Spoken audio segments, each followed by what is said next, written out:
I'm extremely happy to see you here. Thank you so much for agreeing to be the first interviewee of Ohaino. Thank you for inviting. I would like to introduce to you Pavlo, who is a friend of mine, who is the first proactive supporter of Ohaino, and who is a professional expert in the battery storage market. And today we're going to be talking specifically about that.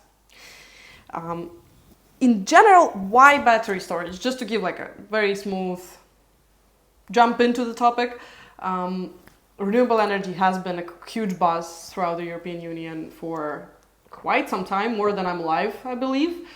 First for the industry experts and now for everybody, for the banks, for the energy companies, everybody's going renewable, everybody's going net zero, which is amazing.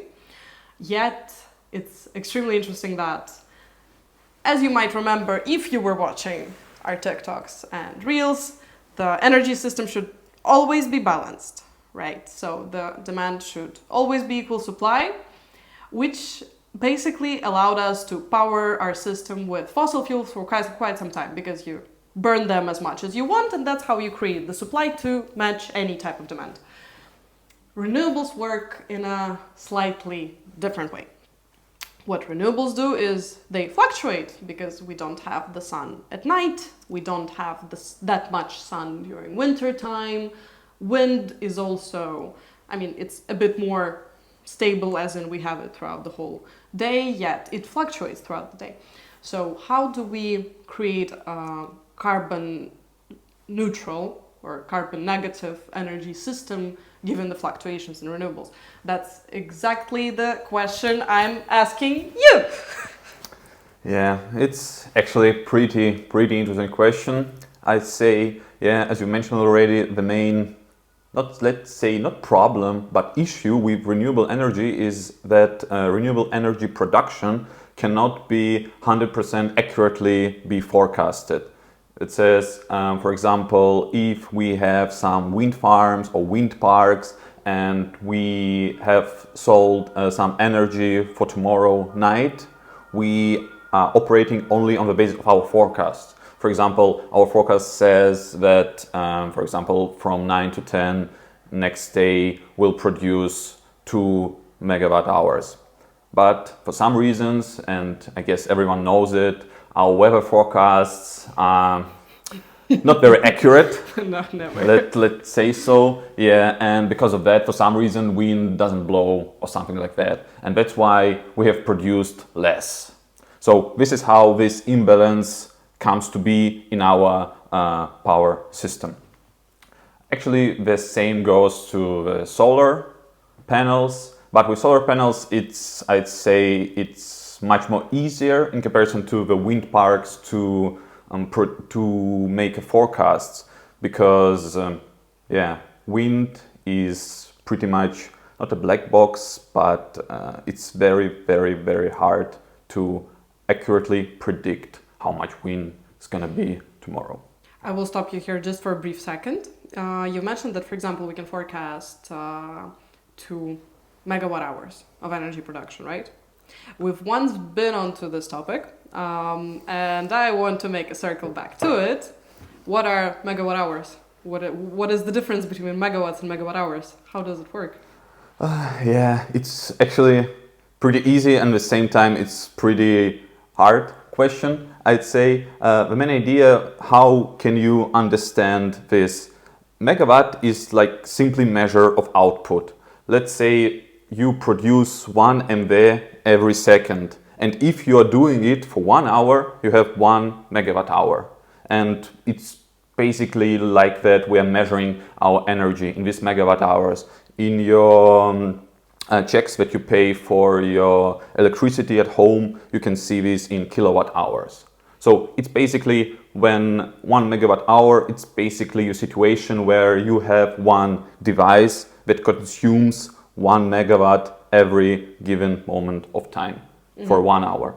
And after that, you have your megawatt hour. And basically all prices that you can see on the exchanges, on future exchange, on day ahead market, intraday market, they are all almost I'd say 80% of them, they are in megawatt hours.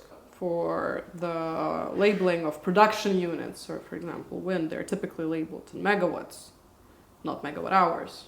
Could you explain to me or to our Hyga community why? Yeah, so basically the output of every energy producer usually is measured in megawatts. As I explained it already, it means that for example, for every given moment of time, this energy producer will produce 1 megawatt. But it's pretty hard actually to calculate accurately how much energy which consumer will consume and which producer will produce. That's why we are basically using this simplification, let's say so, that we are counting and selling our energy on the hourly basis. So that's why megawatt hours. Okay. And how does it work for battery storage? Battery storage, it's I'd say it's a little bit different history here because let's say you have battery, and if we are talking about some technical characteristics of this battery, first that comes to my mind is the capacity of the battery. What is the capacity? Capacity is basically how much energy this battery can contain and how much energy basically this battery can produce when it's unloaded, so to say. And for example, if we're talking about battery with 1 megawatt hour capacity, that means that if you have your output set at 1 megawatt, you are going to produce this 1 megawatt for 1 hour, and after this 1 hour, your battery will be completely empty. Mm-hmm. Yeah. So that's, so to say, that's the difference between the output and the capacity of the battery. So we have a complicated market with unstable energy supply, and we have more and more megawatts of renewable energy capacities going onto the grid every year. And from what I know, the European Union is attempting to approach net zero in energy by 2035, phasing out coal. Hence, we're going to be seeing more and more and more renewables over the years. And what should we do with this imbalance? Yeah, it basically works already, but the problem is, for example, now we have actually very, very giant capacities of solar panels, and that's basically the reason that for the last week, all these hours to the midday, like 10 to 11, 11 to 12, to these hours, electricity price is negative. So negative price means that you are going to consume your energy, and for that you will not only consume energy, you will also receive money for it. The economic reason for that is that our demand is too small in comparison with our production. Specifically for midday, for the solar. For midday, yeah. And the reason for that is that we have actually too many solar panels. How does this price curve looks like? So in the early hours before sun goes up, we have our peak consumption. So let's say 7 in the morning, 8 or 9, when all people are woke up and they are getting ready to go to work or something like that. To this point of time, we have our first peak of consumption during the day. So we peak our energy demand by our morning rituals, basically before we go to work, mainly because the country kind of does it at the same time. What happens then? Yeah, and to these specific hours, our electricity price, based on the exchange prices, is pretty high. I'd say in Austria, it's something around 150, 160 euros per megawatt hour. Mm-hmm. 10 o'clock in the morning. In 2 hours, when the shines like today, we have our solar production almost at our maximum capacity, and our prices are going down, and we have this minus 30. This imbalance does not serve this whole social welfare. So in order to balance it, the easiest way to balance it is to store this energy during peak production times of the solar panels, and after that use this stored energy to, so to say, cut this peak consumption hours. Yeah. Mm-hmm. And that's what the battery market is for. Yeah, so in the most, I would say, in the most naive implementation of this battery optimization. Yeah, it's exactly what you do. You buy your cheap energy during the midday. After that, you sell this energy around from 19 to 20 hours in the evening because the sun doesn't shine anymore and all the people are back from work at home. They're doing some things with their families and consumption rises once again. And yeah, after that, you're buying your energy once again, let's say something around 3 or 4 in the morning when everyone sleeps, where our demand is at our minimum, I would say. And after that, yeah, you'll sell it once again during the first peak. Yeah. You're describing the activity cycles of a business, right? So typically energy companies undergo this sequence of transactions, so to say, to balance out their profits and to stop losing on the peak hours and losing the benefits of selling energy more expensively in the evening peak, for example. Yeah, I'd say this specific optimization technique is, as I mentioned already, it's pretty naive, and I won't say that some big companies actually making that, because the main reason why this won't work, like this will work, but this won't bring you as much profit as you were willing to receive because of these network costs. So you have to pay for every megawatt hour that you've received from the network, and for every megawatt hour that you've passed to the network, you have to pay money to the network provider. Of course.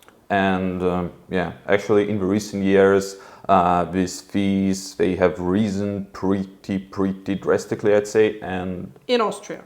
In Austria, okay. Yeah. The reason for that is in order to achieve this carbon neutral future, our grid, not network, our grid has to be like much bigger and much better as it is now. And for that, actually, grid needs money. And how money will come to the grid? By our grid should be better, do you mean stronger?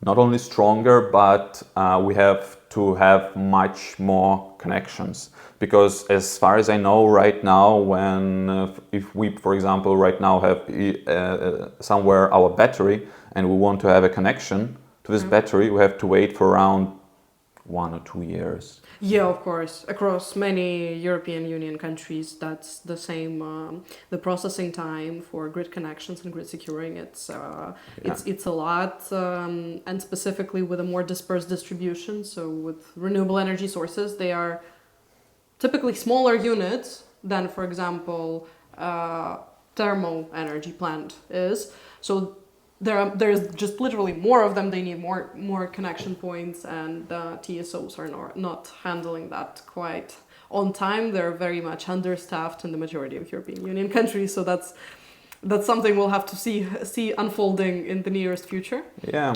But also the grid requires way more storage capacities, from what I know, to balance out the markets. Because, for example, in Spain, we have this issue of cannibalisation where obviously the energy is not stored. So typically for all the solar producers, when the production is peaking, as Pavlo has mentioned, during midday, 10 a.m. to 12 a.m., literally all day solar power producers in Spain are not making any money because the demand is not there and all the supply is basically for free because there's nobody on the market to take it, or not enough batteries to balance it out.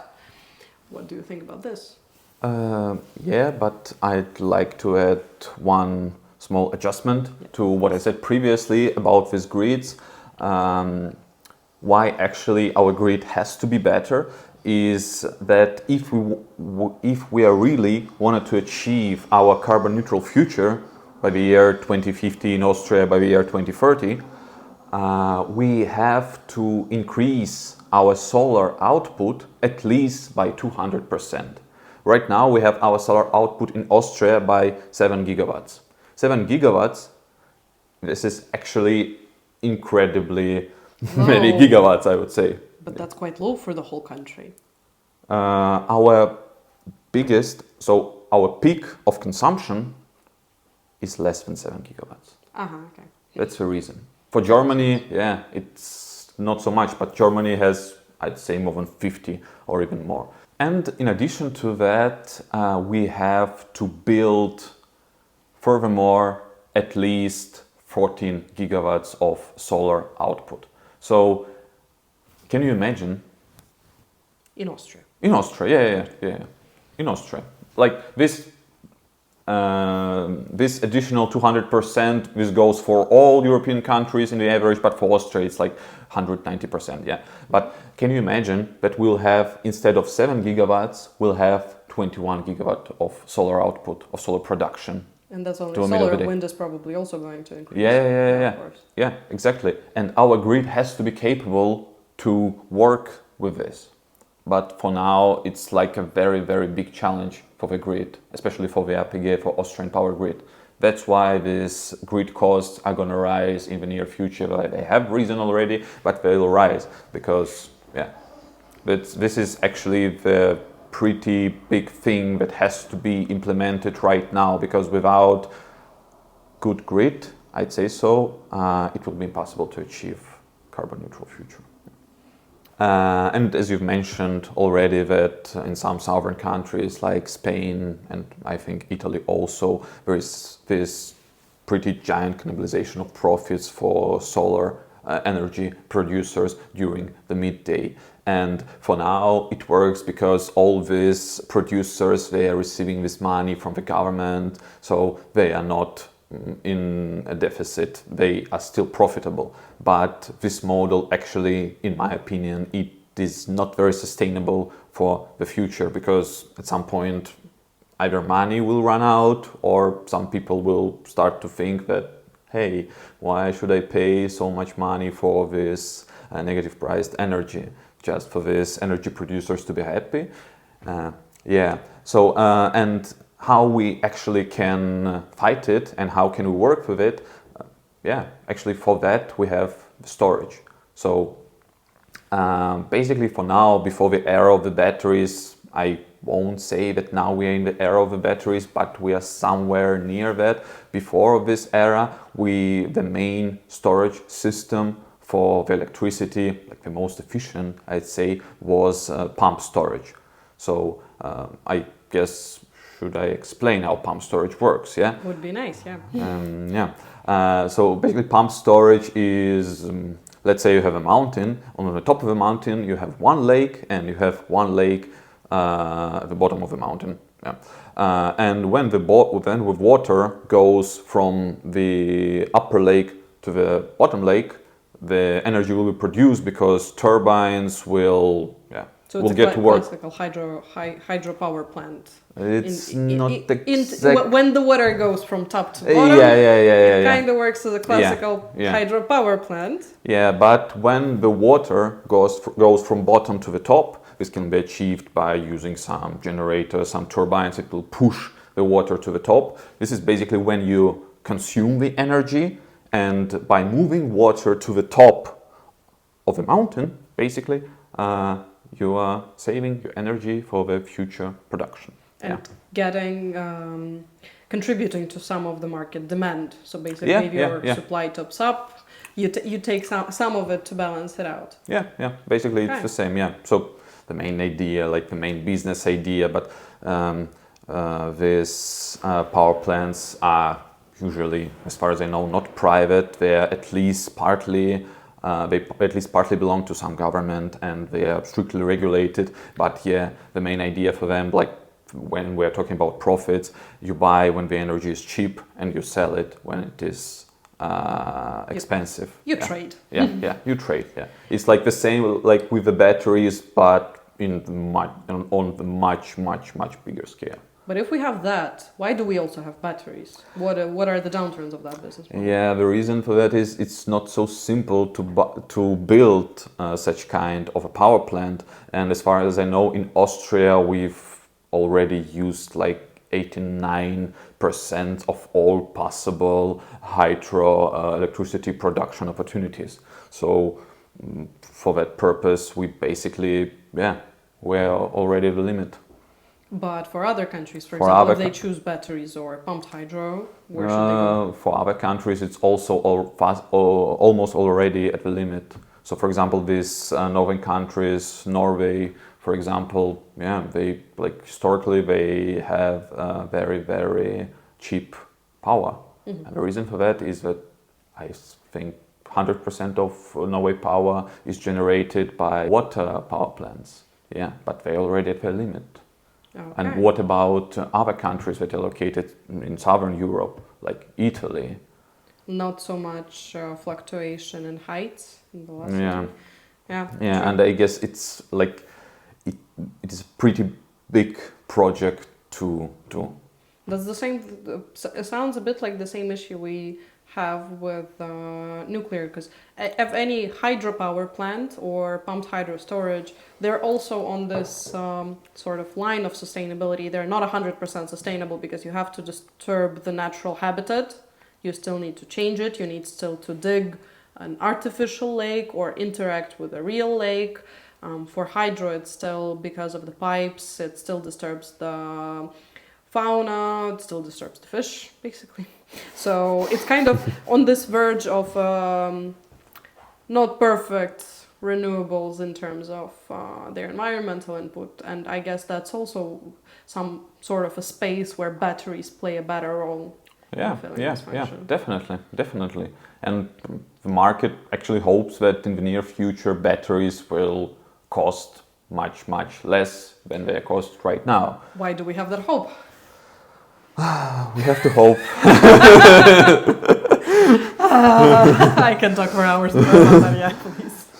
Yeah, like for now, this is pretty the main obstacle when you're trying to make batteries work. Because if battery would cost 300k instead of 700k, yeah, it's completely different story. It will be much more easier to make money on it. Yeah, but one topic that I would actually like to touch is the efficiency of a battery. One have to understand that if the battery is taking energy from the grid, for example, we have our battery with 1 megawatt hour capacity. If we are taking 1 megawatt from the grid and we're saving it inside of our battery, what the output of the battery when we'll be going to unload our battery will not be equal to this 1 megawatt hour. And the reason for that is that actually we don't have such capabilities to have 100% efficiency. So as far as I know, nowadays it's around 92-93%. And the reason for that is that we are losing our energy due to the heating of the battery. So when we are loading our battery, these lithium cells, they're going to be heated up. And because of that, some of the energy gonna be lost. But as far as I know, it's not a pretty big deal. It's still not perfect, but earlier, I think 10 years ago, this efficiency coefficient was much worse. Do you in believe comparison. it will reach 100%? No, I don't think it's possible, because with 100% efficiency, it is perpetuum mobile, which is unachievable, as far as I know from my school that days. Yeah. Okay. I would say we kind of got a lot of topics out. I would like to take the last one out before we close, if that's possible, from your side. What do you believe the future of battery storage will be for the upcoming 5 years? So, from my perspective, it heavily depends on how the market of the batteries, like physical batteries, will grow. Because, as I mentioned earlier, if the prices for batteries will go down, and hopefully they will go down, because they have to go down, because we need those batteries, and as far as I know, supply should be much bigger than the demand, hopefully. Then the batteries should basically be this key that will unlock our decarbonized future. Because without some storage system, actually, I don't think that it will be possible to achieve this zero net emissions to the year 2050. So my biggest hope is that due to the lower prices of the batteries, the business with the batteries will be more attractive for investors, for private companies. If this will happen, then definitely in the future we'll see much more batteries than we're seeing now. Right. Okay. Hopefully, I hope so too, and I guess that's actually quite a realistic approximation of the future, which is very, very likely to happen. Yeah, very, very likely. But actually, what I don't know or I don't understand, how are we gonna utilize our batteries when their life cycle will end? This is the problem. This is a good discussion for the next time, as their lithium recycling is pretty tricky. Yeah. But maybe we can savor the topic for the next video. If you say so. Yeah. If you say so. Thank you so much. Thanks for having me.